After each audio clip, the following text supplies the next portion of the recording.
জিলহজ মাসের আগমন উপলক্ষে প্রস্তুতিমূলক আমাদের 10টি কাজ আছে। কয়টি কাজ? 10টি করণীয় কাজ আছে। এর মধ্যে 1 নম্বর কাজ হবে আমাদের প্রত্যেকের, সমস্ত মুসলমান নরনারী যাদের উপরে কোরবানি ওয়াজিব করা হয়েছে, এই কোরবানির মশালা ইনশাআল্লাহ আগামী জুমার থেকে আরম্ভ হবে। আগে আমাকে বলতে হবে এই জিলহজ মাসের প্রস্তুতি 10টি কারণ বলে শেষ করবে ইনশাআল্লাহ। জিলহজ মাসের প্রস্তুতি উপলক্ষে যে সমস্ত ভাইরা কোরবানি দেবেন, কোরবানি ওয়াজিব হয়েছে, ওদের অনেক দায়িত্ব আছে। 1 নম্বরের মধ্যে হবে আপনার জিলহজ মাসের চাঁদ উদয় হওয়ার আগে আপনার চুল, দাড়ি, নখ, যেই কাজগুলি রয়েছেন আপনার স্মরণ অর্থাৎ গোপন স্থান, এর মধ্যে যে লোমগুলো রয়েছে সবগুলি পরিষ্কার করা। সুবহানাল্লাহ। এটা চাঁদ উদয় হওয়ার আগে। চাঁদ উদয় হওয়ার পর থেকে এই কাজগুলো আর করা যাবে না। অর্থাৎ করলে গুনাহগার হবেন তাও না, না করলে সওয়াব পাবেন। এটা হচ্ছে দায়িত্ব, করণীয় ইমানদার ব্যক্তির দায়িত্ব। আবার অনেকে আবার কথা টানার অভ্যেসটা আমাদের মধ্যে বেশি। এমন ভাবে বলি নেই আপনি না করলে আপনাকে সওয়াব দেওয়া হবে আমল নামায়, যদি করে গেলেন তাহলে গুনাহ হবে না। আবার আপনার জিলহজ মাসের চাঁদ উদয় হওয়ার আগে চুল কাটার প্রয়োজন আছে, কেটে ফেলবেন। নখ কাটার প্রয়োজন, কেটে ফেলবেন। দাড়ি, মোষ সবকিছু কেটে ফেলবেন। এরপর আপনার গোপন অঙ্গগুলি পরিষ্কার করে ফেলবেন। এটা হচ্ছে একজন মুমিন ব্যক্তি, ইমানদার ব্যক্তির প্রস্তুতিমূলক 1 নম্বর দায়িত্ব। সুবহানাল্লাহ। 2 নম্বর হচ্ছে, অনেকে প্রশ্ন করেছেন, 2-1 ফোনে করেছে, হুজুর জিলহজ মাসের মধ্যে রোজা আছে? হ্যাঁ, রোজা আছে। নবী করিম সাল্লাল্লাহু আলাইহি ওয়াসাল্লাম জিলহজ মাসের চাঁদ উদয় হওয়ার পর থেকে নিয়ে 9 তারিখ পর্যন্ত রোজা রাখতেন। সুবহানাল্লাহ। 9 তারিখ পর্যন্ত, 1 তারিখ থেকে 9 তারিখ পর্যন্ত 9টি রোজা রাখতেন। অত্যন্ত চমৎকার ইবাদত। রমজান মাসের পরবর্তী ইবাদতের স্থান দিয়েছেন আমার নবী জিলহজ মাসের এই 9টি রোজাকে। সুবহানাল্লাহ। প্রাধান্য দিয়েছেন। যদি না পারেন 8 তারিখ এবং 9 তারিখ, 8 তারিখ আর 9 তারিখ ইয়ৌম আরাফা উপলক্ষে 2টি রোজা রাখবেন। এটা হচ্ছে জিলহজ মাসের প্রস্তুতিমূলক কাজের মধ্যে এটাও একটি কাজ। এমন একটি ইবাদত নবী করিম সাল্লাল্লাহু আলাইহি ওয়াসাল্লাম বলেছেন, যে সমস্ত মুসলমান জিলহজ মাসের এই ইবাদত করেছেন, 9টি রোজা রেখেছেন, অথবা 8 তারিখ এবং 9 তারিখ 2টি নফল রোজা রাখতে পারলো, 1 বছর সামনে এবং 1 বছর পিছনের গুনাহ ক্ষমা হয়ে যায়। সুবহানাল্লাহ। অগ্রিম ক্ষমা। সুবহানাল্লাহ। আল্লাহ কত বড় মহান। 1 বছর আগের এবং 1 বছর পিছে অপরাধগুলি ক্ষমা হয়ে যাবে। তবে শিরিক গুনাহ নয়, কবিরা গুনাহ নয়। যে গুনাহগুলি আপনি করেছেন জঘন্য অপরাধ, শিরিক, এই অপরাধগুলি ক্ষমা করার যোগ্যতা নেই। যদিও বা আল্লাহর রহমত হয়, আল্লাহকে রাজি করতে পারেন, আপনাকে আল্লাহ পাক রব্বুল আলামিন ইচ্ছে করলে ক্ষমা করতে পারেন। সুবহানাল্লাহ। যারা হজ করতে যাবে তারা 8 তারিখ 9 তারিখ এই রোজাটা তাদের রাখার প্রয়োজন নেই। ইসলাম কত সহজ। ইয়ৌম আরাফার দিন অনেক কষ্ট, অনেক কঠিন। ওদের আপনি রোজা রাখি, রোজা রাখার পরে ওই ইবাদতগুলো আপনি করতে পারবেন না। এজন্য ওটা ওদের জন্য ক্ষমা করা হয়েছে। বিশেষ করে 3 নম্বরের মধ্যে বলা হয়েছে, এই জিলহজ মাসের চাঁদ উদয় হওয়ার পর থেকে নিয়ে আপনাকে 10 তারিখ পর্যন্ত বেশি বেশি আল্লাহর জিকির করো। সুবহানাল্লাহ। আল্লাহর জিকির করো, তাসবিহ পড়ো। এটা হচ্ছে একজন মুসলমান ব্যক্তির প্রস্তুতি। জিলহজ মাসের মধ্যে অনেক ফজিলত সম্পন্ন মাস। যে জিলহজ মাসের কোরবানি আমরা পেয়েছি, সুন্নাত আবিকুম ইব্রাহিম ওয়া সাম্মাকুমুল মুসলিমিন, ইব্রাহিম আলাইহিস সালামের সমগ্র জাতের পিতাকে অথচ সমগ্র জাতির পিতাকে ইব্রাহিম আলাইহিস সালাম। মিল্লাতা আবিকুম ইব্রাহিম, জাতির পিতাকে ইব্রাহিম আলাইহিস সালাম। এই ইব্রাহিম আলাইহিস সালামের কাছ থেকে আমরা এই সুন্নতটা পেয়েছি। এই সুন্নত এমন একটি সুন্নত, যে সুন্নতের মধ্যে এবং পিতা পুত্রের মধ্যে অনেক বিশাল একটি ঈমানী পরীক্ষা হয়েছিল। সুবহানাল্লাহ, এটা সবাই জানেন, ঈমানী পরীক্ষা হয়েছে। এই পরীক্ষার মধ্যে ইব্রাহিম আলাইহিস সালাম সাকসেস, ইসমাঈল আলাইহিস সালাম সাকসেস। ওদের কাছ থেকে নিয়ে আমরা এই কোরবানের সিস্টেমটা পেয়েছি, যেটা আমাদের উপরে ওয়াজিব করা হয়েছে।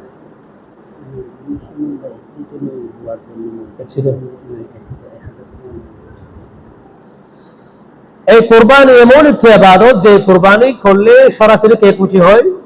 কে খুশি হয়? আল্লাহ খুশি হয়। এই কোরবানিটা আমরা করি কার জন্য? আল্লাহর জন্য। ওয়ালাকিন ইয়ানালুহুত তাকওয়া মিনকুম, ওয়ালাকিন ইয়ানালুহুত তাকওয়া মিনকুম। আল্লাহ পাক সুবহানাহু ওয়া তাআলা আমাদের কাছ থেকে ধন সম্পদ চান নাই, টাকা পয়সা চান নাই, ওই কোরবানির পশুর মাংসও চাই নাই। আমাদের কাছ থেকে চেয়েছে শুধু তাকওয়া, বিশ্বাস। তোমরা আমাকে কতটুকু বিশ্বাস করো, এই জিনিসটা আমাদের কাছ থেকে চেয়ে দিল আল্লাহ। এই বিশ্বাসটা আল্লাহর উপর পরিপূর্ণভাবে ছেড়ে দিয়ে এই কোরবানিটা আল্লাহর জন্য করতে হয়। সুতরাং এই কোরবানি যদি আমরা ঘুষের টাকা দিয়ে করে হবে? হবে? হবে না। সুদের টাকা? হবে না। লোনের টাকা? অনেকে লোনের টাকা নিয়ে কোরবানি করে, তো করে না। আমার কাছে এই প্রশ্নের উত্তরগুলো এসেছে, যদি লোন দিয়ে কোরবানি করলে হবে? হবে না। আপনার নাই, আপনার কোনো ওয়াজিব নেই। গত বছর করেছেন, এবছর করতে না পারলে কোনো সমস্যা নেই, আপনি আর্থিকভাবে দুর্বল। অনেকে ফতোয়া দিচ্ছে, হুজুর 1 বছর না করলে কোরবান ভেঙে যাবে, আর করতে পারবো না জীবনও। এটা বোকাস, ফালতু কথা। গত বছর আপনার অর্থ সম্বল ছিল, আপনি কোরবানি করেছেন, আপনার উপর ওয়াজিব ছিল। এবছর টাকা পয়সা নাই, আপনি কোরবানি না করলে কোনো সমস্যা নেই, এটা আপনার উপর ওয়াজিব নয়। কেন? আপনার অর্থ নাই, টাকা পয়সা নেই, এই জন্য আপনার উপর ওয়াজিব নয়। এজন্য এটা হচ্ছে 3 নম্বর, বেশি বেশি আল্লাহর জিকির করতে হবে চাঁদ উদয় হওয়ার পর থেকে, জিলহজ মাসে। 4 নম্বর হচ্ছে জিলহজ মাসে চাঁদ উদয় হওয়ার পর থেকে, ও মুসলমান, তোমরা আল্লাহর কাছে বেশি বেশি তওবা করো, ইস্তেগফার করো, আল্লাহর কাছে সমস্ত অপরাধগুলি স্বীকার করো। মালিক, অনেক অপরাধ করেছি, অন্যায় করেছি, বড় গুনাহ ছোট গুনাহ অনেক হয়ে গেল অজান্তে, আল্লাহ ক্ষমা করে দেন, জীবনও কোনোদিন অন্যায় করব না। আর সুবহানাল্লাহ, ক্ষমা করবেন কে? 5 নম্বর হচ্ছে নিয়মিত আমল, অর্থাৎ 5 ওয়াক্ত নামাজ যথাসময়ে আদায় করা, ওয়াক্ত মতো আদায় করা। নামাজ হচ্ছে নিয়মিত আমল। একমাত্র নিয়মিত আমল যদি আপনি আদায় করেন, এর মধ্যে সমস্ত আমলগুলি চলে আসে। সুবহানাল্লাহ, নিয়মিত আমলগুলি যথাসময়ে আদায় করা জিলহজ মাসের চাঁদ উদয় হওয়ার পর থেকে একজন মুসলমানের ঈমানি দায়িত্ব। 6 নম্বর হচ্ছে বেশি বেশি তাহলিল তাহমিদ, আল্লাহর প্রশংসা করা। আল্লাহ পাক রব্বুল আলামিন এই জিলহজ মাসের চাঁদ উদয় হওয়ার পর থেকে নিয়ে বান্দার কাছ থেকে একটি জিনিস বেশি কবুল করেন, সেটা হচ্ছে তাকবীর। আল্লাহু আকবার, আল্লাহু আকবার, লা ইলাহা ইল্লাল্লাহ, ওয়াল্লাহু আকবার, আল্লাহু আকবার, ওয়ালিল্লাহিল হামদ। 6 নম্বর হচ্ছে, ও মুসলমান, জিলহজ মাসের চাঁদ উদয় হওয়ার পর থেকে নিয়ে 9 তারিখ এবং 10 তারিখ পর্যন্ত নিয়মিত তুমি আল্লাহর জিকির করো, তাহলিল করো, তাহমিদ করো, আল্লাহর প্রশংসা করো, আল্লাহর গুণগান সব সময় গাইতে থাকো। সুবহানাল্লাহ। 7 নম্বর হচ্ছে যাদের তৌফিক দিয়েছেন, অর্থ, টাকা পয়সা, ধন সম্পদ আছে, তাদের উপর হজ ফরজ করা হয়েছে। নামাজ যেরকম ফরজ, নামাজ তো প্রাপ্তবয়স্ক হওয়া প্রত্যেকেই ফরজ, নাকি? নামাজ কখন থেকে ফরজ? ভুলে গেছি, কখন? প্রাপ্তবয়স্ক হওয়ার পর থেকে আমাদের উপর নামাজ ফরজ করা হয়েছে। 1 ওয়াক্ত নামাজ ইচ্ছাকৃত যদি আমরা কাজা করি, না পড়ি, 1 ওয়াক্ত নামাজের জন্য 2,88,00,000 বছর দোজখের আগুনে ধাউ ধাউ করে জ্বলতে হবে। নাউজুবিল্লাহ। পারবেন? এক ওয়াক্ত নামাজের জন্য 2,88,00,000 বছর চলতে হবে। আমরা জীবনে কত ওয়াক্ত নামাজ বাদ দিয়েছি? প্রাপ্তবয়স্ক হয়েছে অনেক বছর, প্রাপ্তবয়স্ক হওয়ার পর থেকে নিয়ে সবকিছু সব ফরজগুলি করেছি। বিবাহ করা ফরজ, এটা আগে করেছি, কিন্তু বিবাহ করার আগে যে আপনার উপর নামাজ ফরজ হয়েছে ওটা আদায় করেছেন? ওটা আদায় করেছেন। 10 কথার এক কথাই হচ্ছে আজকে যেই কথাটা বলেছিলাম, ফি কুল্লি উম্মাতির রাসূলা, সমস্ত নবী রাসূলরাই এই পরকালের 3টে প্রশ্ন পাস করেছেন। 3টে প্রশ্নের উত্তর দিতে না পারলে ও উম্মতেরা তোমরা জান্নাতে যেতে পারবে না, জাহান্নামে যেতে হবে। এই প্রশ্নগুলি আমাদেরকে জানা দিয়েছেন কে? আল্লাহর পক্ষ থেকে কে জানাইছেন? সমস্ত নবী রাসূলরা জানা দিয়েছেন 3টি প্রশ্নের উত্তর দিতে হবে। এই প্রশ্নগুলো পাস করার কারণে কোনো জেলবাসী হয়েছে? হয়নি। কোনো বিচার হয়েছে? হয় নাই। কিন্তু আমরা আমল করতে পারি না। যদি এগুলো প্রশ্নের উত্তর হতো, মেট্রিক পরীক্ষা, আইএ পরীক্ষা, এসএসসি পরীক্ষা, এই 3টি প্রশ্ন, একটি প্রশ্ন পাস হয়েছে, চাকরি চলে যাবে, মাস্টারের টিচারের চাকরি চলে যাবে, ফাইন করবে, পরীক্ষা ক্যান্সেল হয়ে যাবে। কিন্তু এই প্রশ্নগুলো পাস করার পরেও অটল রয়ে গেল। অথচ আমরা এই 3টি প্রশ্নের উত্তর এখনো খুঁজতে খুঁজতে খুঁজতে চেষ্টায় আছি, কিন্তু বাইর করতে পারি না। বাইর করা সহজ না কঠিন? বলেন, বাইর করা কি সহজ না কঠিন? আওয়াজ নাই, ইচ্ছে নেই বাইর করার। এই 3টি প্রশ্নের উত্তর বাইর করবেন? করতে মন চায়? যদি চাই 3টি প্রশ্ন যদি আমরা খুঁজতে চাই, এই 3টি প্রশ্নগুলি নামাজের ভিতরে রয়েছে। সুবহানাল্লাহ। কোথায় রয়েছে? নামাজের ভিতরে রয়েছে। আপনি নামাজ যথাসময়ে আদায় করবেন, 3টি প্রশ্নের উত্তর খুঁজে পেয়ে যাবেন সেখানে, আর কিছুর প্রয়োজন নেই। 7 নম্বর বলেছিলাম, যাদের তৌফিক দিয়েছেন আল্লাহ পাক রব্বুল আলামিন, তাদের উপর হজ ফরজ করা হয়েছে। আপনার তৌফিক আছে, সমর্থ আছে, টাকা পয়সা জমা আছে, যেই পরিমাণ জমা আছে ওই পরিমাণ লোন আছে, কর্জ আছে, আপনার সুদে লেনদেন করেছেন, সুদের টাকা অনেক হয়েছে, আপনার হজের প্রয়োজন নাই। আপনি লেনদেনগুলো পরিশোধ করুন আগে। এজন্য 7 নম্বর হচ্ছে যাদের তৌফিক আছে তারা এই জিলহজ মাসের মধ্যে আল্লাহর ঘর, পবিত্র ঘর হজ করার উদ্দেশ্যে রওনা দিবে। 8 নম্বর হচ্ছে তাকবীর তাশরিক, অর্থাৎ 9 তারিখ সুবহে সাদিক থেকে নিয়ে 9 তারিখ সুবহে সাদিক থেকে নিয়ে 13 তারিখ আসর পর্যন্ত তাকবীর পাঠ করতে হবে। কি পাঠ করতে হবে? তাকবীর পাঠ করতে হবে। এর মধ্যে কিন্তু অনেকের মতভেদ হয়েছে। কেউ বলে একবার, কেউ বলে 2 বার, কেউ বলে 3 বার। এগুলো কিন্তু হাদিস শরীফেও আছে। আপনি একবারও করতে পারবেন, 2 বারও পড়তে পারবেন, 3 বারও পড়তে পারবেন, এটা আপনার ইখতিয়ার। তবে একবার যখন আদায় করবেন, আপনার এটা আদায় হয়ে গেল। একবার পড়লে আদায় হয়ে যাবে, আল্লাহ আপনার পক্ষ থেকে কবুল করে নেবে।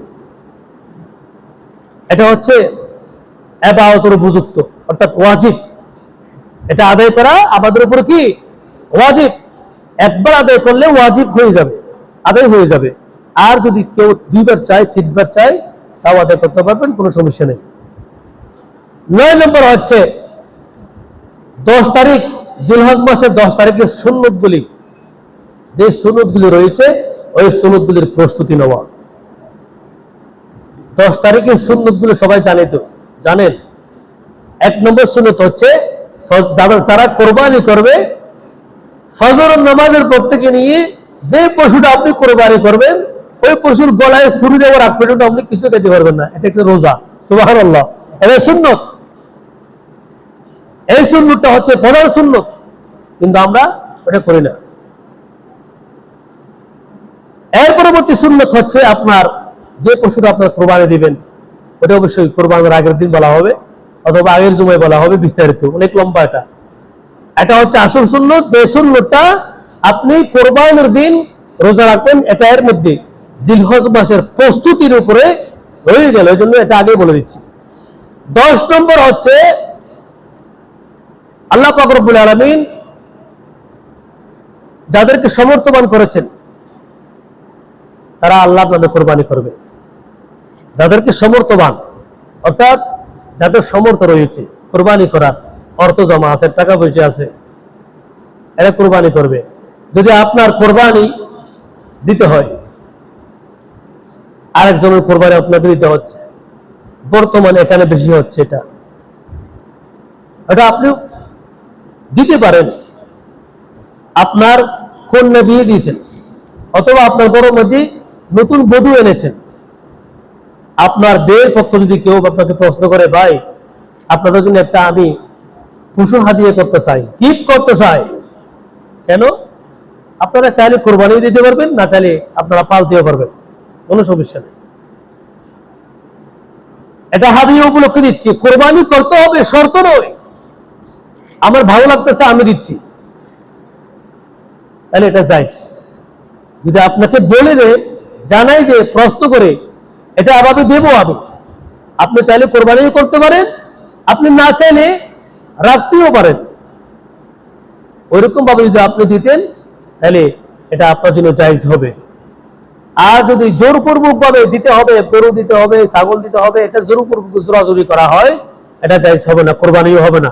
কোরবানি ফরজ আপনার উপর, আপনার উপরে কোরবানি ফরজ।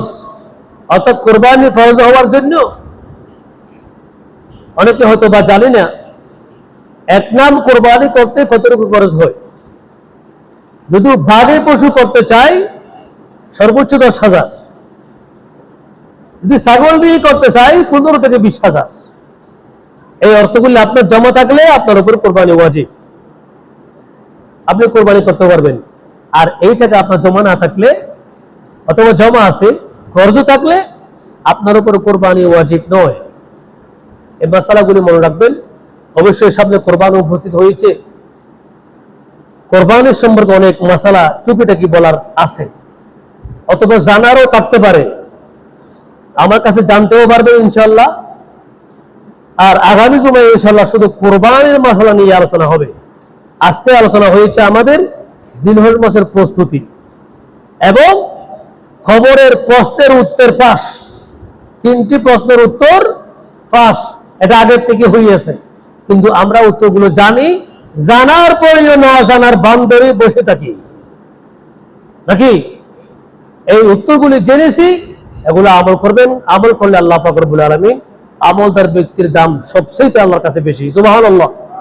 একজন আলেম, একজন পীর, দরবেশ, যত বড় হোক না কেন, পীর সাহেব, সবচেয়ে দামি ব্যক্তি আল্লাহর কাছে ওই ব্যক্তি যে ব্যক্তি আমলদার, আমল করে।